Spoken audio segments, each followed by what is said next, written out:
Welcome, students.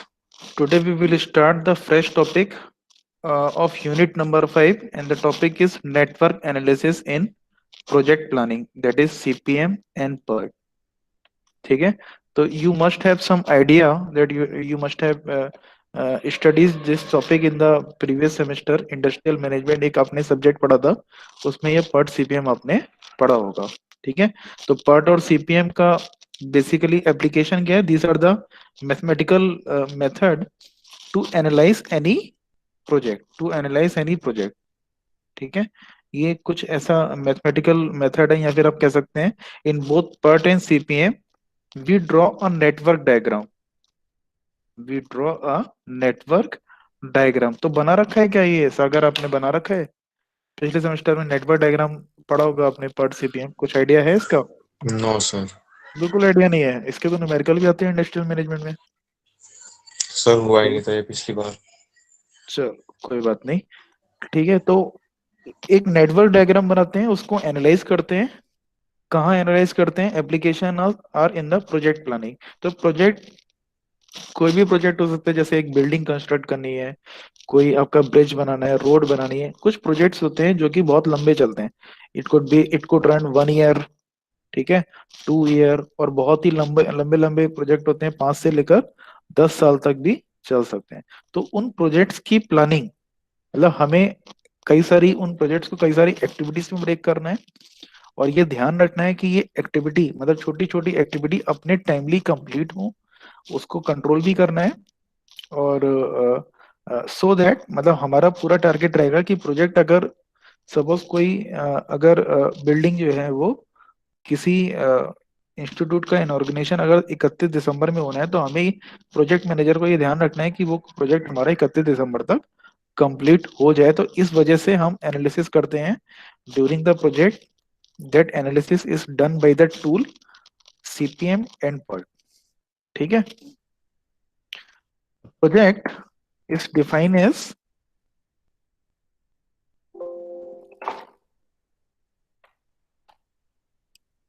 a project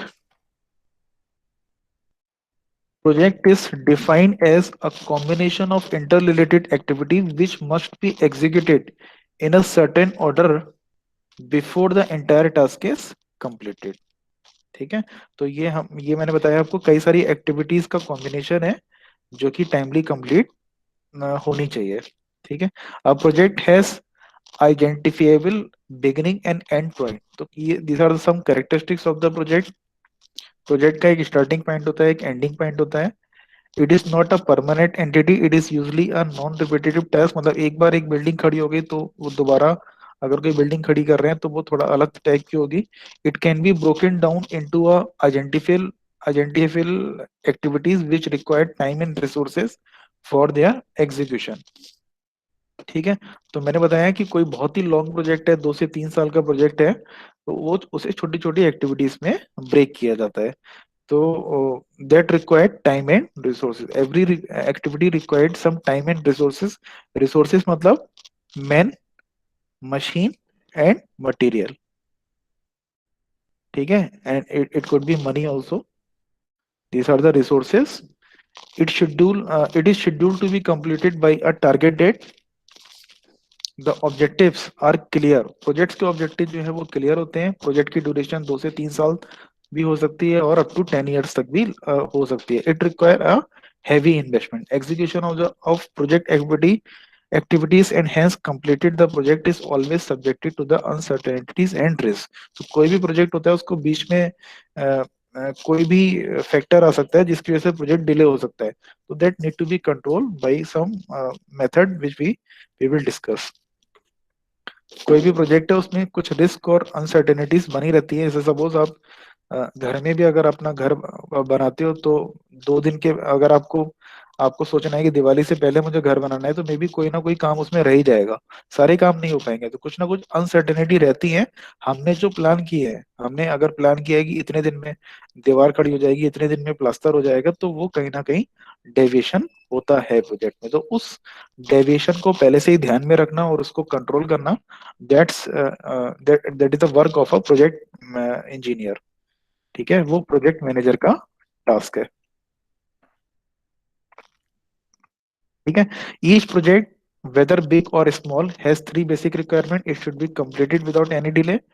It should use the manpower and other resources. It should involve as small investment as possible. These are the features. मतलब कोशिश ये रहेगी कम से कम investment होना चाहिए, planning हमारी अच्छी होनी चाहिए कि बाद में अगर प्रोजेक्ट डिले भी हो रहा है तो उसमें रिसोर्सेज जो है वो कम से कम लगने चाहिए। These are the some phases, three phases of the project: project planning, project scheduling and project controlling. तो नेटवर्क टेक्निक जो है वो पर्ट सीपीएम की are valuable during all the three phases of the project management. ठीक है। तो first two, project जब start होने से पहले, बिफोर स्टार्ट, प्रोजेक्ट स्टार्ट होने से पहले प्रोजेक्ट प्लानिंग और प्रोजेक्ट शेड्यूलिंग ये पूरी कंप्लीट हो जाती है। और project controlling during the execution of the project, we control the project. Control का मतलब क्या हो गया, जैसे मैंने बताया कि जैसे आप दिवाली से पहले आपको घर का इनऑर्गेनाइजेशन करना है, लेकिन प्रोजेक्ट आपका कुछ ना कुछ काम जो है वो अटकता चला जा रहा है, तो आप क्या करोगे, you will enhance the man machine और मैन पावर, मैन मशीन और मैन पावर को, मैन मशीन एंड मटेरियल कहीं ना कहीं आप इसे इनहेंस करोगे so that your project should be timely completed. तो ये प्रोजेक्ट कंट्रोलिंग में आ गया। ठीक है। तो network technique, there are two types of techniques, PERT and CPM. दोनों में ही हमें नेटवर्क बनाना पड़ता है। ठीक है। PERT, full form of the project part is program evaluation and review technique, and CPM stand for critical path method। तो part में क्या होता है, ऐसा project when there is no significant past experience to guide, they are once through project, for example launching a new project। तो ऐसा project जो कि इंटायरली न्यू होता है। ठीक है। यानी कोई भी पिछला एक्सपीरियंस, कोई भी पास्ट एक्सपीरियंस हमारे पास अवेलेबल नहीं होता है। तो उस प्रोजेक्ट को एग्जीक्यूट करने के लिए, यानी उस प्रोजेक्ट की प्लानिंग, शेड्यूलिंग और कंट्रोलिंग करने के लिए हम पीआरटी पर टेक्निक का यूज करते हैं। ठीक है। For example launching a new product in the market, कोई अगर नया प्रोडक्ट है तो उसके बारे में हमें आइडिया नहीं है। Research R and D activity जो होती हैं for developing the new weapon. ठीक है। लॉन्चिंग द वेबसाइट, डीआरडीओ और इसरो में जो प्रोजेक्ट चलते रहते हैं, you can compare, they should use technique पर। ठीक है। Critical path method, these are the project, it is used for simple repetitive type project, जैसे कंस्ट्रक्शन ऑफ बिल्डिंग हो गया, रोड हो गया, ब्रिजेस हो गया। ठीक है। Closing of an account by a company, मतलब जो काम जो बहुत पहले से चले आ रहे हैं, बहुत ही कन्वेंशनल है और जिसका पास्ट एक्सपीरियंसेस अवेलेबल है हमारे पास। तो उसके लिए उन प्रोजेक्ट्स को रिव्यू करने के लिए, प्रोजेक्ट को प्लान, शेड्यूल या कंट्रोल करने के लिए हम सीपीएम टेक्निक का यूज कर सकते हैं। तो कई बार क्वेश्चन आ जाता है हमारा पर्ट सीपीएम का, पर्ट सीपीएम में डिफरेंस क्या हो गया, what is the difference between PERT and CPM. ठीक है। तो पहला डिफरेंस इसकी फुल फॉर्म हो गई, इसकी फुल फॉर्म आप लिख सकते हो, फर्स्ट डिफरेंस। सेकंड डिफरेंस हो गया, it is use for the project which is which have no past experience. Second project, इसमें कोई पास्ट एक्सपीरियंस नहीं होता है, इसमें पास्ट एक्सपीरियंस होता है। थर्ड डिफरेंस हो गया हमारा, एग्जाम्पल आप लिख सकते हो, जैसे launching a new satellite, sending spacecraft, ये इसके एग्जाम्पल हो गए। और इसके एग्जाम्पल हो गए बिल्डिंग रोड्स ब्रिजेस का कंस्ट्रक्शन। नेक्स्ट क्या हो सकता है, it could B deterministic and probabilistic model. तो प्रोबेबिलिस्टिक मॉडल कौन सा हो गया, this part is probabilistic model. ठीक है। एंड डिटर्मिनिस्टिक मॉडल क्या हो गया, ये सीपीएम। तो यू कैन सी चौथे नंबर पे लिख सकते हो, the part is a probabilistic model and this CPM is a deterministic model. ठीक है। तो डिटर्मिनिस्टिक हम क्यों कह रहे हैं, क्योंकि हमें पहले से मालूम है कि अगर कोई एक बिल्डिंग बनाई, अ, किसी इंजीनियर ने या प्रोजेक्ट मैनेजर ने एक बिल्डिंग बनाई और उसी तरीके की दूसरी बिल्डिंग बनानी है उसे कहीं और एरिया में, तो उसको सब एवरीथिंग ही नो, कितनी मैन लगेगी, कितनी मशीन लगना है, कितना मटेरियल लगना है, कितना खर्चा आना है, कितना टाइम लगना है, ये सारी कैलकुलेशन उसके पास एक लमसम में कैलकुलेशन अवेलेबल है। उसको यूज करके, अपने एक्सपीरियंस को यूज करके अगली बिल्डिंग जो है वो टाइमली कंप्लीट करने की कोशिश करेगा। ठीक है। तो इसलिए हम कह रहे हैं ये डिटर्मिनिस्टिक मॉडल है और ये प्रोबेबिलिस्टिक मॉडल है। अच्छा, प्रोबेबिलिस्टिक मॉडल है, इसमें हम जो टाइम की जो कैलकुलेशन है वो कभी एक्यूरेट नहीं हो पाती है। In the PERT technique there is no accurate time calculation. तो हम क्या करते हैं, 3 टाइम एस्टिमेट, ऑप्टिमिस्टिक टाइम। तो एक डिफरेंस आप यहाँ भी लिख सकते हो, the time calculations are not very accurate, और यहाँ पर it it could be done accurately. ठीक है, तो पार्ट में हम क्या करते हैं, 3 तरीके के टाइम निकालते हैं, optimistic time estimate, pessimistic time and most likely time. ये 3 टाइम निकालने के बाद इनका एवरेज लेते हैं, इनका एवरेज ले लेते हैं, कुछ वेटेज देने के बाद एवरेज लेते हैं, तो हमें टाइम का अंदाजा लग जाता है। ठीक है, तो this is the difference between PERT and CPM. ये कई बारी थ्योरी में पूछ लिया जाता है। अच्छा, समझ में आ रहा है? जल्दी तो नहीं हो रहा है सागर? सही है सर। समझ में आ रहा है ना कंसेप्ट, या आ रहा कुछ है। मिस हो रहा है? ठीक है। Now, before we understand what are the techniques of PERT and CPM, तो मैंने बताया दोनों ही टेक्निक में मुझे क्या आना चाहिए, नेटवर्क टेक्निक, मुझे नेटवर्क डायग्राम बनाना आना चाहिए। Network techniques are nothing but making a network diagram. It's a symbolic representation of essential characteristics of a project. ठीक है, तो मुझे नेटवर्क डायग्राम पहले बनाना चाहिए। तो नेटवर्क डायग्राम बनाने से पहले देयर आर सम टर्म्स, कुछ टर्म्स होती हैं जो हम यूज करते हैं, activity, event, path and network. So what is an activity? It is an physically identifiable part of a project which required time and resources for its execution। यानी कोई भी टास्क, एक्टिविटी मतलब कोई भी टास्क, जैसे अगर आपको नींव खोदनी है या दीवार खड़ी करनी है, प्लास्टर करना है, लिंटर डालना है, जो भी है, ये एक एक्टिविटी हो गया। तो activity is defined which required some resources. So for example, making the pattern of impeller। ठीक है, कास्टिंग आप करते हो तो कास्टिंग से पहले आपको क्या करना पड़ता है, पैटर्न बनाना पड़ता है। इम्पेलर का आपको पैटर्न बनाना है, तो ये एक्टिविटी हो गई। Now what is event? Activity से पहले और एक्टिविटी के बाद, the beginning and end points of an activity are called events. Activity से पहले और एक्टिविटी के बाद का जो पॉइंट है उसे हम बोल देते हैं इवेंट। यानी इम्पेलर हमें अगर बनाना है, इम्पेलर तो एक्टिविटी हो गई। Start making the pattern for pattern of impeller, ये एक इवेंट हो गया।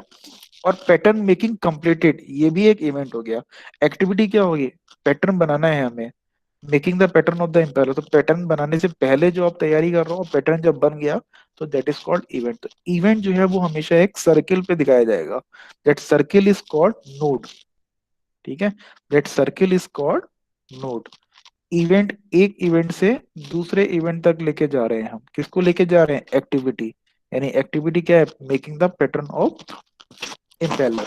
ठीक है, तो ये हो गया इवेंट नंबर 1 और इवेंट नंबर 2। इवेंट नंबर 1 हो गया start making the pattern, event number 2 हो गया पैटर्न मेकिंग कंप्लीटेड, और एक्टिविटी क्या हो गया, making the pattern of the impeller. बस यही 3-4 टर्म है जो आपको ध्यान रखनी है, बाकी बहुत ही आसान है।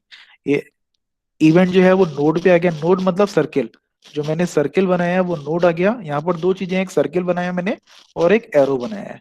ठीक है, एरो के ऊपर क्या लिखा, एक्टिविटी ऑन एरो। तो ये जो अप्रोच कहलाती है, ये एओए अप्रोच कहलाती है, यानी activity on arrow, activity on arrow. तो एरो के ऊपर मैंने क्या लिखा, एरो के ऊपर मैंने लिखी एक्टिविटी। एक्टिविटी से पहले आया नोड, एक्टिविटी के बाद भी आया नोड। नोड के अंदर मैंने क्या लिखा, इवेंट। यानी 1 और 2 जो है वो मेरे इवेंट को रिप्रेजेंट कर रहे हैं। ठीक है भाई। What is path? पाथ क्या हो गया, 1 to 2 इज अ पाथ। अगर इसके आगे अगर कोई दूसरी एक्टिविटी होगी, तो सपोज 1 to 2 ये ए एक्टिविटी हो गई। सपोज 2 to 3 कोई एक्टिविटी है, 2 to 3 अगर कोई एक्टिविटी है, लेट अस से एक्टिविटी इज बी, तो ये पूरा एक पाथ हो गया। This is called a path. तो 1 to 2, 2 to 3, 1 to 2, 2 to 3, this is called path. तो ये हमारा पाथ हो गया। Now what is network? तो network is something which is a collection of different activity. तो नेटवर्क, इसमें अगर हमने ऐड कर दिया 1 to 2, 2 to 3, यहाँ पर 1 to 4 भी अगर कुछ मैंने ऐड कर दिया, फिर 4 to 5 मैंने ऐड कर दिया, फिर उसके बाद 5 to 6 मैंने एक इवेंट ऐड कर दिया, तो ये क्या कहलाएगा, पूरा नेटवर्क कहलाएगा। तो वही हम बनाना सीखेंगे आज, नेटवर्क। यानी कई सारे ग्राफिकल रिप्रेजेंटेशन ऑफ। तो you can see what is network, a graphical representation of activities a graphical representation of logically and sequentially connected arrow and nodes representing activities and events of a project are called network. These are called network, or you can say these are called arrow diagram. तो network की construction, ठीक है, तो network की construction we split the project into different activities, ठीक है। तो ये देखेंगे, इसमें थ्योरी में ज्यादा ध्यान देने की जरूरत नहीं है। we will see directly in the numerical how we will construct the network, ठीक है। now dummy, what is dummy activity? an activity which once, ये कई बार ये 2 नंबर में पूछ लिया जाता है, ठीक है, बहुत इंपॉर्टेंट है। an activity which only determines the dependency of one activity on the other but does not consume any time is called dummy activity. तो नहीं, डमी एक्टिविटी एक ऐसी एक्टिविटी है जिसमें कोई भी टाइम नहीं लग रहा है, जीरो टाइम लग रहा है, 0 सेकंड का टाइम लग रहा है, बट वो केवल डिपेंडेंसी शो कर रहा है। डिपेंडेंसी क्या है? डिपेंडेंसी का मतलब ये है कि अगर आप किसी बिल्डिंग में अगर आप नींव खोद रहे हो, तो नींव खोदने के बाद ही आप दीवार खड़ी करोगे। इसका मतलब दीवार खड़ी करना एक एक्टिविटी है, वो किस पे डिपेंड कर रही है? वो नींव के खुदने पे डिपेंड कर रही है। अगर नींव नहीं खुदी है तो आप दीवार खड़ी नहीं कर सकते। लिंटर अगर आपको डालना है तो लिंटर किस पे डिपेंड कर रहा है? जब तक दीवारें खड़ी नहीं होंगी, जब तक पिलर खड़े नहीं होंगे, जब तक आप लिंटर नहीं डाल सकते। तो ये एक्टिविटी सी अगर मान ली तो वो किस पे डिपेंडेंट है? On on on completion of pillar and walls, ठीक है। तो ये जो डिपेंडेंसी है, कई बार डिपेंडेंसी में कुछ कंफ्यूजन हो जाता है। वो जो कंफ्यूजन है उसे दूर करने के लिए हमें डमी एक्टिविटी का यूज करना पड़ता है। फॉर एग्जाम्पल देखो, जहां भी इवेंट है आपका, सपोज ये कोई नोड है, नोड हम बोल देते हैं। अगर नोड पे 2 कन्वर्जिंग एरो, बहुत ध्यान से सुनना, और 2 डाइवर्जिंग एरो अगर इस तरीके से आ रहे हैं, मतलब कुछ ना कुछ जो है नेटवर्क बनाने में, नेटवर्क डायग्राम बनाने में हम गलती कर रहे हैं। तो ये गलती कैसे सुधारी जाएगी? By introducing N dummy activity. तो यहाँ देखो, इस डायग्राम को हमने कैसे सुधारा, इसको मॉडिफाई किया। इस डायग्राम को हमने मॉडिफाई किया by adding N dummy activity, ठीक है। देखो कैसे, let us say, take an example, the start of activity C depends upon the completion of activity A and B। तो यहाँ पर ये कह रहा है एक्टिविटी जो C है वो किस पे डिपेंड कर रही है? Activity C is dependent upon A comma B, ये क्वेश्चन में दे रखा है। Start of activity E depends only on the completion of activity B। जो एक्टिविटी E है वो किस पे डिपेंड कर रही है? Activity E is only dependent upon B। For this situation figure this इस फॉल्टी रिप्रेजेंटेशन, ये गलत हो गया फिगर। क्यों? यहाँ पर एक्टिविटी ई, अगर इसमें इस डायग्राम को देखूंगा, इस डायग्राम, अच्छा एरो क्या है? Arrow is a combination of head and tail. Arrow क्या है? हेड और टेल का कॉम्बिनेशन है। एक जो टेल है वो नोड से कनेक्टेड है, और हेड है वो भी नोड से कनेक्टेड है। एरो की एरो वाली साइड हेड हो गई और ये टेल हो गई, ठीक है। तो यहाँ पर आप देखो, इसका टेल और इसका हेड, इस नोड का क्या है? इस नोड के 2 हेड है और 2 टेल है। अगर मैं इस वाले टेल की बात करूं, इसका मतलब इवेंट ए ई जो है वो ए और बी दोनों पे डिपेंडेंट है। अगर मैं इस डायग्राम को सही मानूं तो इवेंट ई जो है वो ए और बी दोनों पे डिपेंडेंट है, जबकि ऐसा नहीं है। न्यूमेरिकल में हमें क्या दे रखा है? एग्जाम्पल में दे रखा है it is only dependent upon B. तो ये फॉल्टी रिप्रेजेंटेशन हो गया।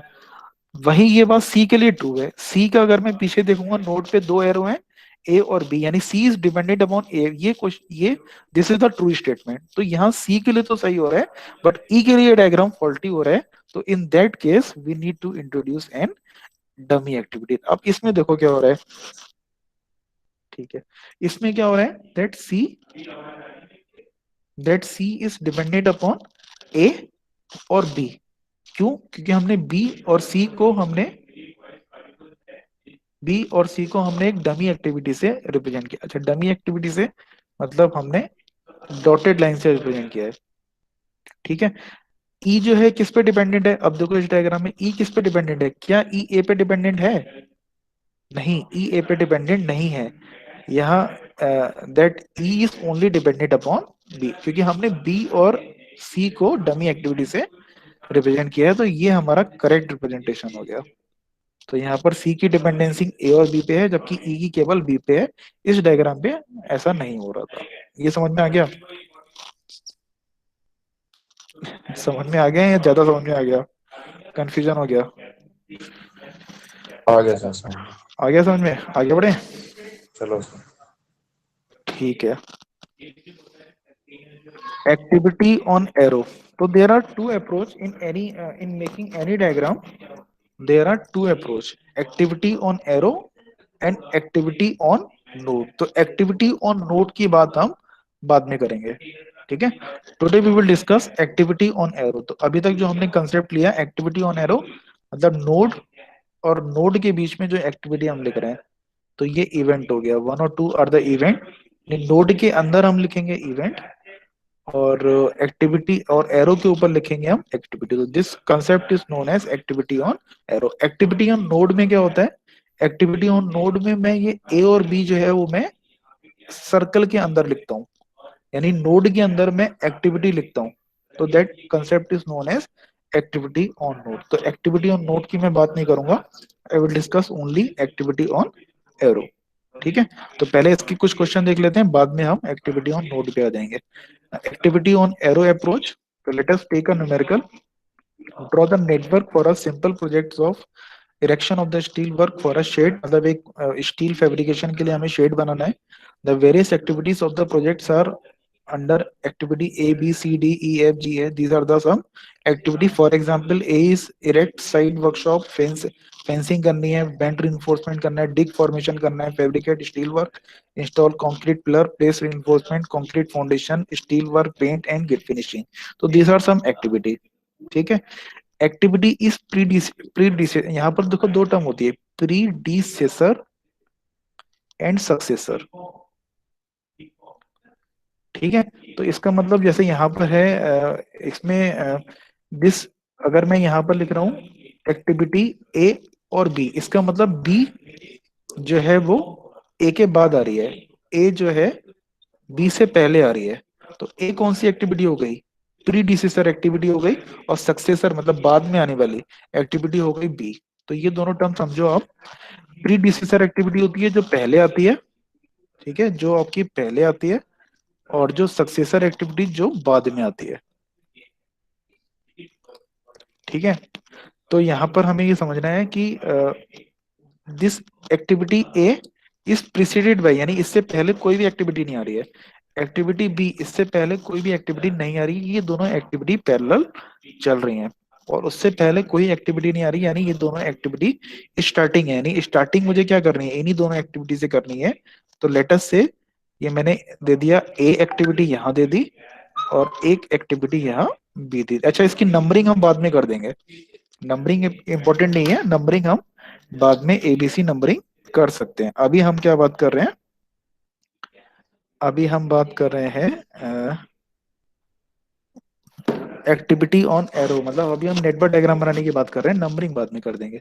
नाउ देखो, इसका क्या मतलब हुआ? That activity C is preceded by activity A, यानी ए पहले आ रही है, सी बाद में आ रही है। ए के बाद में कौन सी एक्टिविटी आ रही है? सी। तो ए के बाद में मैंने बना दी एक्टिविटी, एक मैंने नोड बनाया और एक एक्टिविटी बना दी मैंने सी, ठीक है? बी के बाद आ रहा है डी, या ऐसा कैसा, डी से पहले क्या आ रहा है? बी। बी के बाद आ रहा है डी, तो बी के बाद क्या आ रहा है? डी। बी के बाद आ रहा है डी, ठीक है? ए के बाद क्या आ रहा है? ई। ए के बाद ई भी आ रहा है, तो ई, ई को हम कहाँ फिट करें? ई को मुझे अलग लेके जाना पड़ेगा। लेट अस से ई मैंने यहाँ लगा दिया, ए के बाद ई। ए के बाद सी भी आ रहा है और ई भी आ रहा है, इसका मतलब जो ये वाला जो नोड है इस पे दो एक्टिविटी चलेंगी, पैरेलल चलेंगी, ई और सी। तो ई के बाद ए के बाद आ रहा है ई। नाउ बी के बाद क्या आ रहा है? एफ। बी के बाद आ रहा है एफ, तो बी के बाद एफ आ रहा है, तो मुझे एफ को भी कहीं अलग से लेके जाना पड़ेगा। तो अच्छा, यहाँ पर आपको ये बात ध्यान रखनी है, एफ को आप जब ऐसे भी ले जा सकते हो, ठीक है, या फिर आप ऐसे भी ले जा सकते हो। तो कई बार क्या होगा, जब डायग्राम बनाओगे तो यहाँ कहीं ना कहीं दिक्कत होगी। तो एक तो डायग्राम का ये रूल होता है, डायग्राम हमेशा स्ट्रेट लाइन से बनेगा, एरो हमेशा स्ट्रेट लाइन से बनेगा। कभी ऐसा नहीं है तुम आप कर्व की शेप में एरो नहीं बना सकते, ये टेक्निकली गलत है, ठीक है? तो हमें क्या करना है, जब डायग्राम बनाना है तो हमें पेंसिल का यूज करना है, ठीक है, तो सबसे पहले एग्जाम में जब डायग्राम बनाना है तो पेंसिल से बनाना है, रफ पेपर पे बनाना है, या फिर फेयर पे बनाना है तो पेंसिल और इरेजर यूज करना है। अदरवाइज रफ पेपर पे एक बार ट्राई करने के बाद, जब एक या दो हिट एंड ट्रायल के बाद ही डायग्राम आपका बनेगा। एक बार में डायग्राम करेक्ट बनने की पॉसिबिलिटी नहीं है, आपको एक दो बार बिगाड़ना पड़ेगा, फिर एरो जो है वो कन्वर्ज करने पड़ेंगे या डाइवर्ज करने पड़ेंगे। ठीक है, तो लेट अस से इसको मैं ले लेता हूँ। बी के बाद क्या आ रहा है हमारा, ई, बी के बाद आ रहा है एफ, तो बी के बाद मैंने एफ ले लिया, यहाँ पर ले लिया एफ। ठीक है, सी और डी के बाद आ रहा है जी, सी और डी, सी और डी देखो यहाँ कन्वर्ज कर रहे हैं, तो सी और डी के बाद आ रहा है, सी और डी के बाद मैंने एक कॉमन नोड बना दिया, और इस नोड के बाद क्या आ रहा है, जी, तो मैंने एक एक्टिविटी बना दी इसके बाद जी। जी और एफ के बाद क्या आ रहा है, एच, जी और एफ, अच्छा जी और एफ के बाद आ रहा है एच, यानी जैसे सी और डी ऐसे कन्वर्ज कर रहे हैं, मुझे जी और एफ को भी कन्वर्ज करना पड़ेगा। सागर आ रहा है समझ में? कॉपी पेन लेके बैठे हो अब? नहीं सर, कॉपी पेन तो मेरा खबर आ रहा है। आ रहे हैं। बस इसमें यही इस टॉपिक की खासियत ये है कि जब तक कोई बताता रहेगा आता रहेगा सामने, लेकिन जब खुद करने बैठोगे तो दिक्कत आएगी। ठीक है, चलो मैं बता देता हूँ एक दो न्यूमेरिकल।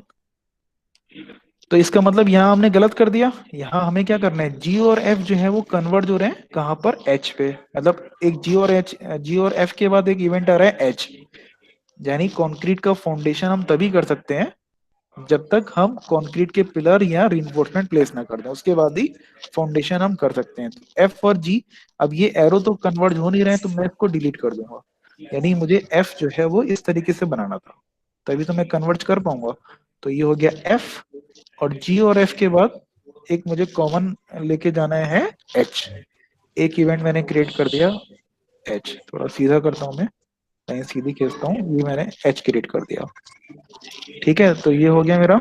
अब क्या करना है, ई के बाद आना है आई, तो ई, ई एक यहाँ पर इवेंट था, इसके बाद आना है हमारा आई, इसके बाद आना है आई, तो मैंने यहाँ बना दिया आई। ठीक है, आई ई एच के के साथ बाद आ गया कन्वर्ट हो। आई, आई और एच के बाद आना है जे, तो यहाँ पर आई मुझे सीधा ना खींच के मुझे कहीं कन्वर्ट करना है, यानी एच और आई का मुझे कॉमन नोड बनाना है, तो यहाँ मैं इरेज करके मैंने यहाँ बना दिया आई। ठीक है भाई, एच और आई को कन्वर्ट करके मैंने एक इवेंट बना दिया, यहाँ पर नोड बनाया, और यहाँ एक इवेंट बना दिया जे। जे के बाद क्या आ रहा है, के, तो जे के बाद आ रहा है यहाँ पर नोड बना के, जे के बाद मैंने लगा दिया के। ठीक है, अब के बाद कोई इवेंट है, यहाँ पर फिनिश हो गया, यानी मेरा प्रोजेक्ट यहाँ पर कंप्लीट हो गया, तो के यहाँ पर एंड हो गया, तो एंडिंग पे मैंने एक इवेंट बना दिया, इवेंट या कहना चाहिए नोड बना दिया, तो ये मेरा डायग्राम कंप्लीट हो गया। ठीक है, आंसर देख लेते हैं इसका। आंसर देखो, चेक करो सही है, ए बी सी डी, ठीक है, ई यहाँ पर आ गया, आई यहाँ पर आ गया, जी एफ एच जे एंड के। अगर इसकी नंबरिंग मुझे करनी है इवेंट्स की, माइक अपना ऑफ कर दो, अगर मुझे नंबरिंग करनी है तो ये हो जाएगा 1 2 3। ठीक है, नंबरिंग में पैरेलल लेके चलता हूँ, मतलब जो अभी 2 के बाद 3 यहाँ नहीं लिखूंगा जब तक स्टार्टिंग के एरो ये जब तक कंप्लीट नहीं हो जाएंगे। अब यहाँ पर दे दूंगा नंबरिंग 3 4 और 5। ठीक है, अब 4 के बाद आ रहा है, 4 के बाद यहाँ पर मैं दे सकता हूँ 5 6 7 और 8। ठीक है, तो ये हो गया हमारा नेटवर्क कंप्लीट। तो ये नेटवर्क हमने बनाया एक्टिविटी ऑन एरो अप्रोच से। ठीक है, तो let us take another numerical, दूसरा न्यूमेरिकल लेते हैं। Now, in this question is given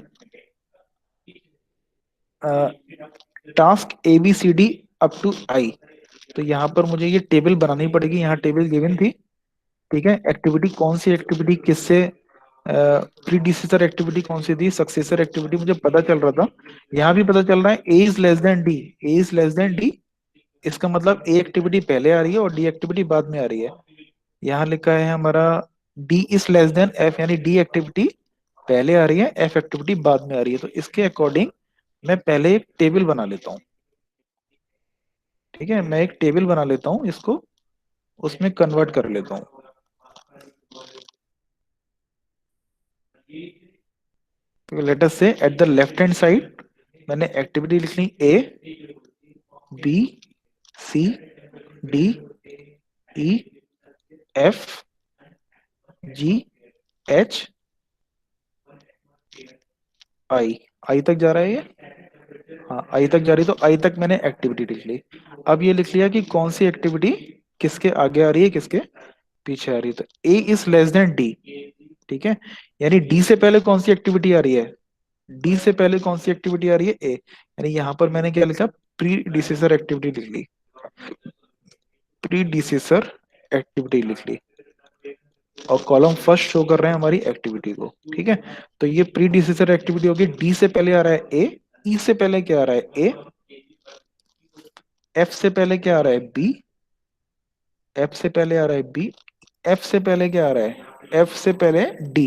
अच्छा एफ से पहले बी भी आ रहा है और डी भी आ रहा है, तो मैंने कॉमन लगा दिया, जैसे कि पहले भी था हमारा, कॉमन लगा के हमने शो किया था, ठीक है, ऐसे मैंने यहाँ कॉमन लगा दिया।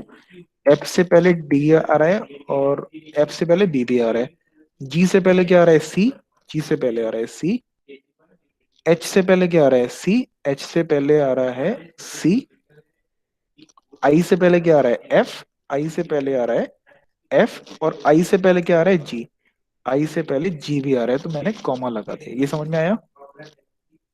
तो मैंने ये यस सर। सिंप्लीफाई करने के लिए, हालांकि मैं ऐसे भी बना सकता था डायग्राम, लेकिन अपने समझने के लिए कि डायग्राम में गलती की पॉसिबिलिटी कम हो, इसको मैंने टेबलर फॉर्म में कन्वर्ट कर लिया, तो पता चल गया कौन सी एक्टिविटी पहले आ रही है, कौन सी प्री डिसीजर एक्टिविटी है और कौन सी सक्सेसर एक्टिविटी है। तो सबसे पहला जो पॉइंट है, हमें ये देखना है कि कौन सी वो एक्टिविटी है जिससे पहले कोई एक्टिविटी नहीं आ रही है। प्री डिसीजर एक्टिविटी किसकी नहीं है, activity A B C having no predecessor activity, यानी starting of the project will be from event from the activity A B C, यानी प्रोजेक्ट को स्टार्ट करेंगे हम, नोड बनाएंगे पहले स्टार्ट करने के लिए, और एबीसी प्रैक्टिकल एबीसी एक्टिविटी जो है वो पैरेलली रन करेंगे, ए बी एंड सी, ठीक है।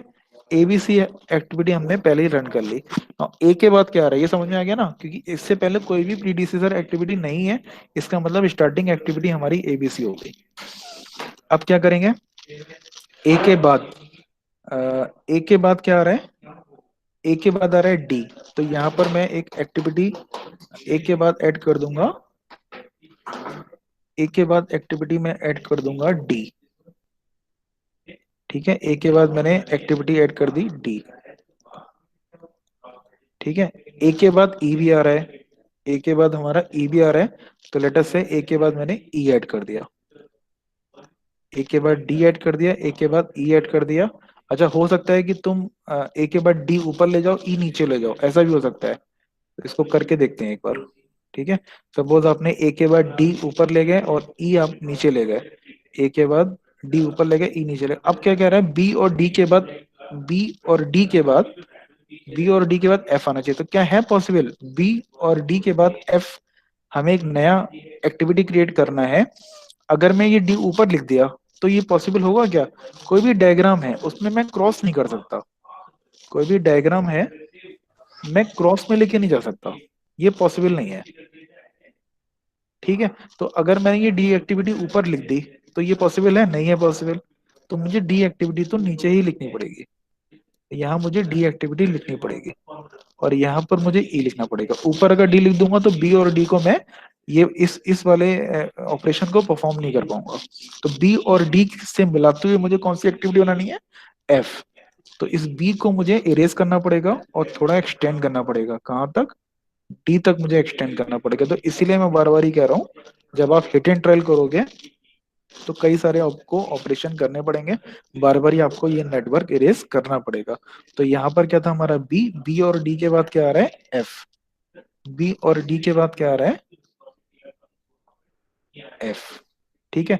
बी और डी के बाद आ गया एफ, सी के बाद आ रहा है हमारा जी, सी के बाद आ रहा है जी, तो लेटस से सी के बाद मैंने ये जी बना दिया, सी के बाद एच भी आ रहा है, सी के बाद एच भी आ रहा है, तो लेटस से मैंने सी के बाद यहाँ एच बना दिया, ठीक है। और एफ और जी के बाद आ रहा है आई, एफ और जी के बाद आ रहा है आई, तो एफ और जी के बाद आई आ रहा है, तो एफ और जी को मुझे कन्वर्ट करना पड़ेगा, तो लेटर से इसे मैं मॉडिफाई कर देता हूँ। एफ और जी, एफ और जी को कन्वर्ट करने के लिए मैंने इरेज किया जी, और इसके बाद मैंने एक इवेंट नोड क्रिएट करने के बाद एफ और जी के बाद आ रहा है आई। ठीक है, अब जरा चेक करके बताओ सारी की सारी एक्टिविटी आ गई, जरा मुझे चेक करके बताओ सारी एक्टिविटी आ गई, A B C D E F G H I, सारी एक्टिविटी आ गई, लेकिन एक्टिविटी अभी तक मैंने एंड नहीं करी है ना, अभी तक मैं एक्टिविटी एंड नहीं कर पाया इसकी, तो इसका मतलब ई के बाद सीधा एंड पे आ जा रहा है। कौन कौन से एरो जो है वो भी रह गए, कौन कौन से एरो रह गए, एक ई वाला एरो रह गया और एच वाला रह गया, इसका अच्छा, मतलब ई और एच ऐसी एक्टिविटी है, इस एक्टिविटी के कंप्लीट होते ही हमारा प्रोजेक्ट कंप्लीट हो जाएगा। ई एच और आई ये तीन ही तो निकल रहे हैं बाहर, तो इसको मुझे कन्वर्ट करना है, कन्वर्ट करना है मुझे, फिर इरेज करना पड़ेगा। इस एच को मैं इरेज कर दूं, एच को इरेज करके यहाँ लेके जाऊं, ठीक है, ऐसे ही ई को मुझे इरेज करना है। अब ई को देखो, इसको कन्वर्ट करना मुश्किल है, क्योंकि ये थोड़ा अगर ए में आगे बनाता ना तो ज्यादा आसान होता है, बना दूं इसे मैं आगे। बना दो। होता क्या है कि इसको थोड़ा सा एस्थेटिक लुक भी देना जरूरी है, ताकि ये वाला इवेंट कौन सा था, ए हो गया, और ये ए के बाद ये कौन सा था, ए बी, ये डी था ना, डी। फिर डी था, तो ई मुझे बनाना है, तो ई मुझे सीधा एंड पे लेके जाना है, ठीक है, और ये कर्व नहीं होना चाहिए, बिल्कुल सीधी लाइन आनी चाहिए, तो यहाँ पर मैंने नोड बना दिया, ये क्वेश्चन हमारा फिनिश हो गया। ये हमारा क्या हो गया, इवेंट ई, सारे इवेंट आ गए A B C D E F G, और ये हो जाएगा एच आई, और ये स्टार्ट, ये आपका एंड हो गया है, ये एंडिंग इवेंट हो गया, और ये स्टार्टिंग इवेंट हो गया। तो अगर मैं इसकी नंबरिंग करता हूँ, तो यहाँ पर मैं नंबरिंग 1 करूंगा, यहाँ 2 करूंगा, यहाँ 3 करूंगा, यहाँ 4 करूंगा, ठीक है, 5 और 6, तो हम कह सकते हैं event number 1 is starting event and event number 6 is our ending event. Let us see the answer. देखो आंसर, देखो ये डायग्राम बनाने के लिए हमने कितनी हिट एंड ट्रायल करी, जब आप ये देख, बुक में क्या होगा, बुक में तो सिर्फ ये डायग्राम दे रखा होगा, ठीक है, लेकिन ये डायग्राम बनाने के लिए आपको कई बारी इरेजर का यूज करना पड़ेगा, बार बार ही आप डायग्राम बनाओगे, अगर आप पेन का यूज करोगे तो क्रॉस करोगे, फिर दूसरा डायग्राम आपको बनाना पड़ेगा, क्योंकि पॉसिबल ही नहीं है, ठीक है, जब आप डायग्राम आओगे तो ऑटोमेटिकली ये डायग्राम आएगा कि आपको ई को ऐसे कन्वर्ट करना पड़ेगा, कहीं आपको डी को नीचे लेके जाना पड़ेगा, डी को अगर ऊपर लेके जाओगे तो गलत हो जाएगा, बार बार ही आपको इरेज करना पड़ेगा कन्वर्ट करने के लिए। तो ये देखो डायग्राम हमने बनाया, ये सही लग रहा है, A B C D E F G H सही है, एच इधर आ गया, आई इधर आ गया, ये एंड हो गया, ठीक है, आगे बढ़े, इसमें कोई दिक्कत, आगे बढ़े। ठीक है सर। नेक्स्ट देखो, ये आसान है क्वेश्चन, जरा करो ट्राई, ट्राई करके देखो।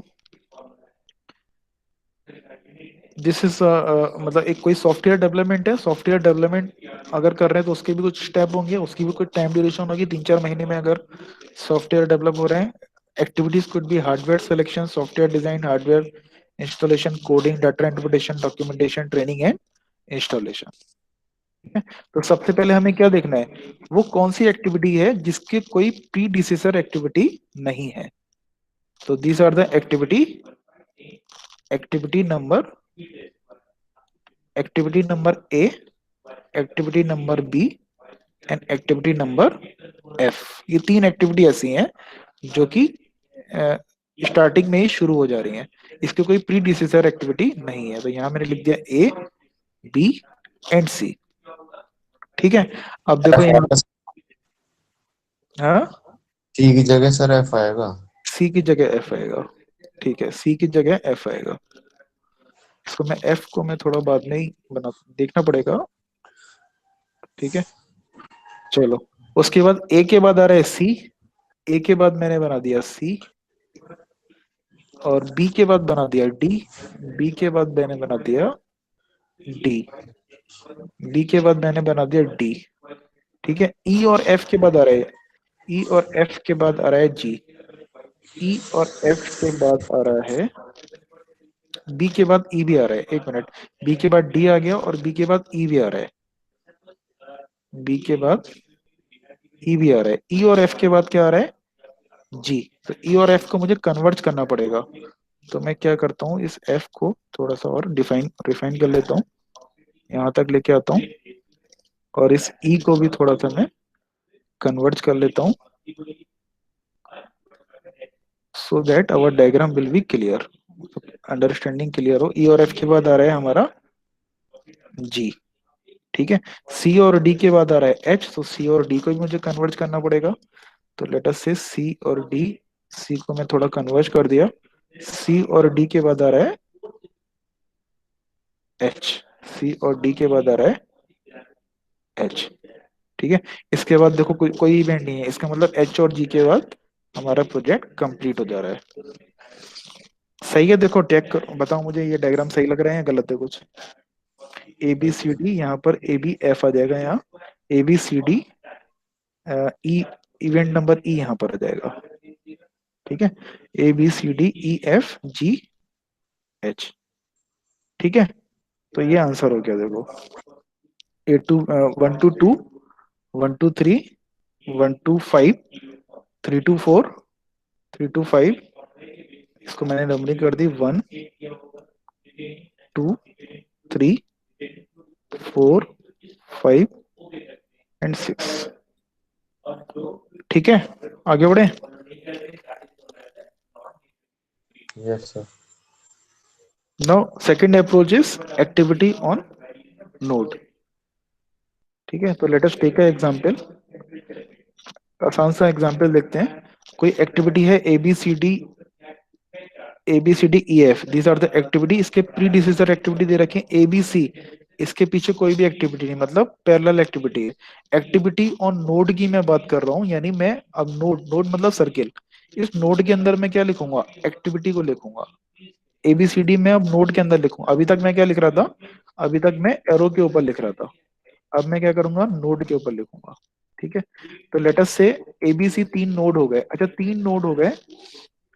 अ, इसको मैं अगर एबीसी ऐसे लिख दूं, ए बी और सी, ये तीनों ही स्टार्टिंग है, ए बी और सी, ये तीनों ही स्टार्टिंग एक्टिविटी हो गई। एक्टिविटी को मैंने क्या कर दिया, क्योंकि मैं एक्टिविटी ऑन नोड अप्रोच लगा रहा हूँ, तो मैंने एरो के नोड के अंदर लिख दिया। अब क्योंकि ये इनकम्प्लीट सा लग रहा है, तो मुझे एक स्टार्टिंग एक्टिविटी क्रिएट करनी पड़ेगी। यहाँ पर मैं एक स्टार्टिंग एक्टिविटी क्रिएट करूंगा, यहाँ लिख दूंगा मैं स्टार्ट, ठीक है। क्योंकि इसके बिना पॉसिबल नहीं है, मुझे एक स्टार्टिंग एक्टिविटी क्रिएट करनी पड़ेगी, क्योंकि 3 एक्टिविटी पैरेलल चल रही हैं। अगर पैरेलल नहीं होती है, अगर एक्टिविटी नंबर ए बी और सी के कोई प्री डिसीजर एक्टिविटी होती, तब ऐसा करने की जरूरत नहीं थी, मुझे स्टार्ट इवेंट क्रिएट करने की जरूरत नहीं थी, ठीक है। ए और बी के बाद क्या आ रहा है, डी, ए और बी के बाद क्या आ रहा है, डी, ए के बाद और बी के बाद क्या आ रहा है हमारा, डी,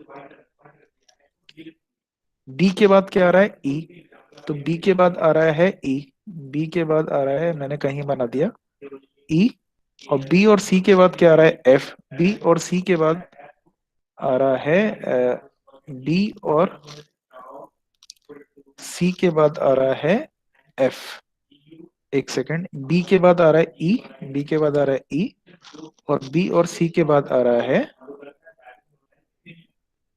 सी, बी और, हाँ ठीक था ना, बी और सी के बाद क्या आ रहा है हमारा एफ, ठीक है। अब देखो यहाँ पर डी और एफ, डी और एफ के बाद हमारा ये प्रोजेक्ट कंप्लीट हो गया। तो मुझे यहाँ एंड, एक एक्टिविटी, यहाँ एक इवेंट मुझे क्रिएट करना पड़ेगा, एंड, सॉरी एक्टिविटी क्रिएट करनी पड़ेगी एंड, एंड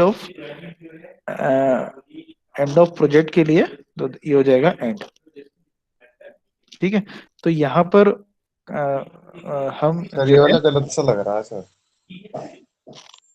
टी ई, अच्छा ई नहीं आया भाई, सर ये नहीं आएगा, एक अलग नोड आएगा ना। हाँ हाँ एक सेकेंड, हाँ कुछ स्टेप मिस हो गया, ए बी सी, नहीं सर, ये स्टेप और तो सही है। ए बी ये सी, जो एफ है ना सर, हाँ एफ के लिए सर अलग नोड आएगा ना सर, बी से। बी से एफ के लिए एक अलग नोड आएगा। सर वो सॉरी एरो आएगा, उसके अलग नोड बन जाएगा एफ का। चलो एक बार चेक कर लेते हैं, ए बी सी तो पैरेलल एक्टिविटी होगी, ए और बी के बाद आ गया डी, ए और बी के बाद आ गया डी, बी के बाद आ गया ई, बी के बाद मैंने बना दिया एक एक्टिविटी बना दी ई, बी और सी के, बी के बाद मतलब एफ भी आ रहा है और सी के बाद भी एफ आ रहा है, बी के बाद भी एफ आ रहा है और सी के बाद भी एफ आ रहा है। यहाँ गलती हो रही है क्या? ये हो यस गया सर, ये एफ, बी के बाद भी एफ आ रहा है और सी के बाद भी एफ आ रहा है। अब ये जो है, हाँ हाँ सही कह रहे हो, ये गलत हो गया। अब देखो यहाँ पर तीन इवेंट आ गए डी ई एफ, ये तीनों ही क्लोज होने हैं। तो मैं थोड़ा सा रिफाइन कर देता हूँ, यहाँ पर जो है डी भी इसके पैरेलल ले आता हूँ, ठीक है, डी को इसके पैरेलल ले आता हूँ और यहाँ पर मैं एक एक्टिविटी क्रिएट कर देता हूँ, एंड एक्टिविटी। अब सही है, तो ये हो गया हमारा एंड, यहाँ एफ मिसिंग हो गया था, अब सही है। बी के बाद भी एफ आ रहा है, सी के बाद भी एफ आ रहा है, तो मुझे बी और सी दोनों से ही एफ, एक एक्टिविटी मुझे नोड में लेनी पड़ेगी एफ। अब सही है, स्टार्ट ए बी सी, तो यहाँ बीच में डी एफ आ गया और ये एंड हो गया, ठीक है। तो ये लास्ट क्वेश्चन और देख लेते हैं, ये उसके बाद एंड करेंगे। देखो ये आसान है, बहुत आसान क्वेश्चन है। A B C D E F G, ये दीज आर द एक्टिविटीज और प्री डिसीजर एक्टिविटी गिवन है। अब इसमें देखो क्या है, एक्टिविटी ए जो है वो, इससे पहले कोई भी एक्टिविटी नहीं, बाकी जितनी भी एक्टिविटी है उसके प्री डिसीजर एक्टिविटी है। इसका मतलब हम स्टार्टिंग, हमें कोई भी स्टार्ट एक्टिविटी क्रिएट करने की जरूरत नहीं है। तो हम क्या करेंगे, यहाँ पर ए लिख देंगे, ए के बाद क्या आ रहा है बी, ए के बाद आ रहा है सी, ए के बाद आ रहा है बी और ए के बाद आ रहा है सी, यानी ए के बाद दोनों ही इवेंट जो है वो पैरेलल चल रहे हैं। ए के बाद आ रहा है बी, सॉरी बी जो है मुझे नोड पे लिखना है, ए के बाद आ रहा है बी और ए के बाद आ रहा है सी, ए के बाद आ रहा है बी, ए के बाद आ रहा है सी, बी के बाद आ रहा है डी, बी के बाद आ रहा है डी और बी और सी के बाद आ रहा है, बी के बाद आ रहा है डी, ठीक है। हिट एंड ट्रायल से करके देखते हैं पहले, बी के बाद आ रहा है डी, बी के बाद आ रहा है ई, बी के बाद ई भी आ रहा है, ठीक है। सी के बाद ई आ रहा है, तो सी के बाद ई आ रहा है तो इसको मैंने कनेक्ट कर दिया। डी ई एफ के बाद आ रहा है, डी ई एफ मतलब एफ एक इवेंट है, सॉरी एफ भी एक एक्टिविटी है। सी के बाद आ रहा है, यहाँ कुछ छूट गया, बी के बाद आ रहा है ई और सी के बाद आ रहा है ई, सी के बाद एफ भी आ रहा है, तो यहाँ पर एफ आएगा, सी के बाद आ रहा है एफ। अब क्या हो गया, डी ई एफ के बाद जो है वो आ रहा है जी, यानी डी ई और एफ को मैंने कन्वर्ज कर दिया और यहाँ बना दिया एक्टिविटी जी। तो ये हो गया कंप्लीट। तो देखो इसमें कहीं भी मुझे स्टार्ट और एंड लिखने की जरूरत नहीं पड़ी, ये डायग्राम में अपने आप ही आएगा। जब आप डायग्राम बनाओगे तो ये अपने आप ही एक्सपीरियंस से समझ जाओगे कि मुझे कहीं स्टार्टिंग और एंडिंग एक्टिविटी क्रिएट करने की जरूरत है या नहीं है। जहां जरूरत है वहां क्रिएट कर दो, जहां जरूरत है वहां क्रिएट नहीं करनी है, ठीक है। तो यहाँ पर, यहाँ स्टार्टिंग एक्टिविटी हो गई हमारी ए और ending activity of the project हो गई हमारी जी, ठीक है। तो that was all about the network approach. तो हमने डिस्कस किया आज एक्टिविटी ऑन एरो, ठीक है, and activity on node. Activity on arrow जब हम सर्किल के अंदर इवेंट क्रिएट कर रहे हैं, इवेंट लिख रहे हैं, एक्टिविटी ऑन नोड मतलब सर्किल के अंदर हम एक्टिविटी को लिख रहे हैं, नोड के अंदर हम एक्टिविटी को लिख रहे हैं। These are the two approaches, ठीक है भाई, आज इतना ही रखते हैं।